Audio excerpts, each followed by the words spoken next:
হ্যাঁ আপনি এখানে কি দেখছেন? তো আগে দেখছি ওই রতন কুমার চৌধুরী বাড়িতে দোতলাতে একটা বদ্ধ রুম, পরে আমরা এটা ব্লক বানিয়ে দেখছি, একটা রুম পুষে দিচ্ছি সিলিং ফ্যানে। কিন্তু এখন আমরা ইনভেস্টিগেশন চলতেছে যে কি সুসাইড না মার্ডার। কার বাড়িতে পাওয়া গেছে এটা? রতন কুমার চৌধুরী একেবারে। কি কারণে সুইসাইড করেছে এবং কিছু জানতে পেরেছেন? বা তারা দুজনে পার্টনারশিপ কন্ট্রাক্টর।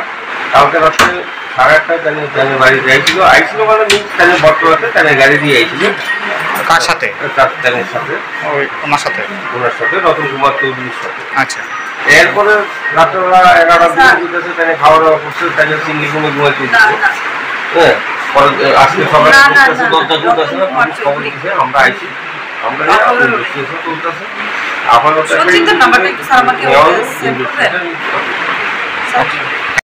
একজন বাড়িতে আপনার এরকম একটা মৃত্যু, আপনারা চিন্তা করে দেখুন না, হ্যাঁ যদি নিজের ইচ্ছাকৃত মারা যায় তাহলে পার্টির নিচে নিচে করে মাটির নিচে কেন এরকম ভাবে? যদি কারোর উপর সন্দেহ আছে আপনার? আর সন্দেহ তো তাইনের উপরই, তাইনের বাড়ির যখন যার বাড়ি তাইনের উপরই তো আমার সন্দেহ। তাইনের বাড়িতে আচ্ছা বল। হ্যাঁ, তাইনের বাড়িতে যখন আটকানো, এটা তাইনের বাড়িতে হেরে রাহনের উদ্দেশ্যটা কি? কার সাথে তাইনের বলে বাড়ি যাও, তোমার বাড়ি তো এখানে 20 মিনিটের রাস্তা। আচ্ছা আচ্ছা, এখন কি চান আপনারা? এখন কি চাই? জাস্টিস চাই, ন্যায় চাই। তারা তো লয়ের উপর কথা বলতেছে, আমরা ন্যায় চাই।